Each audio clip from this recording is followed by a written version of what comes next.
Il était une fois un homme nommé Théo. Il avait un rêve. Un rêve si grand qu'il semblait démesuré à ses yeux. Mais autour de lui, les voix ne cessaient de s'élever. C'est impossible, disait-il. Tu es trop jeune, tu n'as pas les moyens, rentre dans le rang. Chaque jour, ces murmures devenaient un mur. Théo se sentit petit, seul et terriblement douteux. Il crut un moment que son rêve était une erreur, que son échec était écrit avant même d'avoir commencé. Mais Théo ignorait alors la plus grande force de l'univers, la force de l'esprit stoïcien. Un jour, il rencontra un vieux philosophe assis au bord d'une falaise, face à une mer déchaînée. « Pourquoi ne t'arrêtes-tu pas ?» demanda Théo. « Les vagues te frappent sans cesse. » Le vieil homme sourit. « Je ne lutte pas contre les vagues, Théo. Je m'adapte à leur rythme.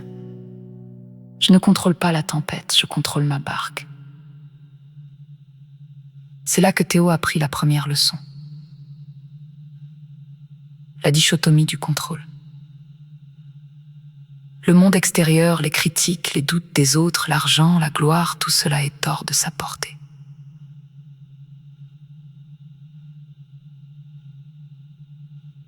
C'est le domaine du chaos. Mais ses propres pensées, ses actions, sa volonté, son caractère, cela, c'était son royaume. Il comprit alors que les opinions des autres n'avaient de poids que celui qui leur donnait. Si personne ne croyait en lui, tant pis. La seule opinion qui importait, c'était celle qu'il avait de lui-même. Les années passèrent, Théo échoua, encore et encore. Ses proches riaient de ses tentatives. « Arrête donc, tu perds ton temps », lui lançait-il. Mais Théo se souvint de la deuxième leçon, l'obstacle et le chemin. Chaque échec n'était pas une preuve de son incompétence, mais un entraînement. Chaque critique était un outil pour affûter sa persévérance. Chaque solitude était une opportunité de se connaître. Il ne voyait plus les obstacles comme des murs, mais comme des marches. Alors qu'il trébuchait, il se relevait plus fort. Alors qu'on le critiquait, il travaillait plus dur. La honte des autres devint son carburant. L'indifférence devint son silence de travail. Théo apprit aussi à vivre selon la nature, vivre selon sa propre nature.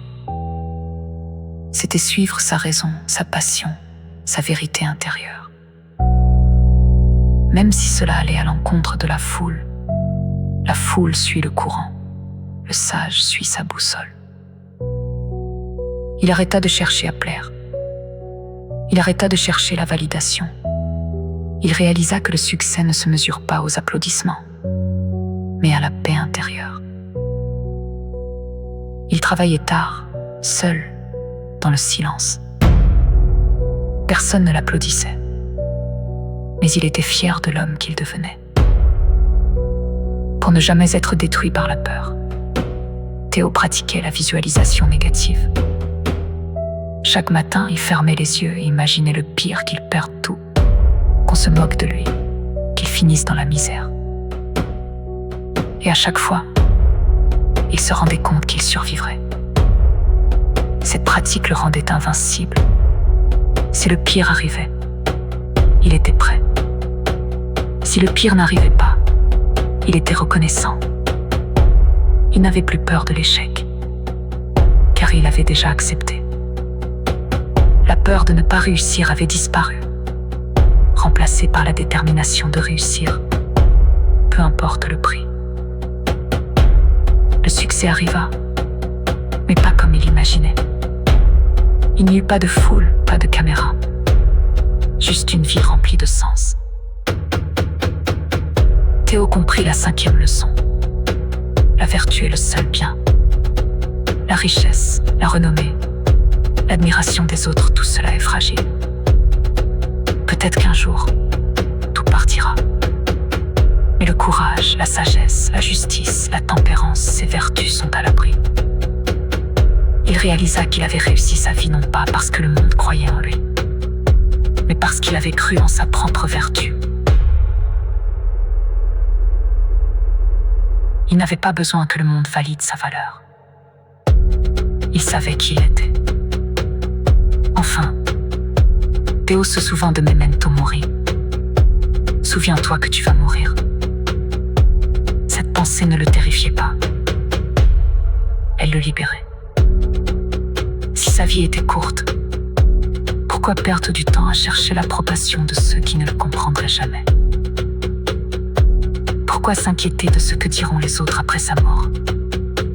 Il décida de vivre chaque instant, comme s'il était le dernier.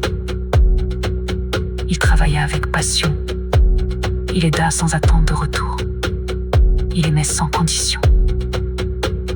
Il ne vivait plus pour le futur, ni pour les autres.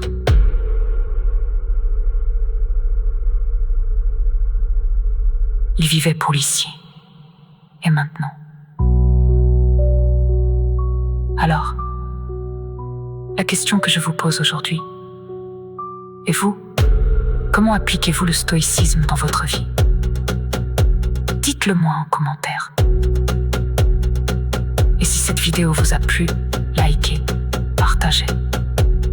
Abonnez-vous pour plus de contenu comme ça.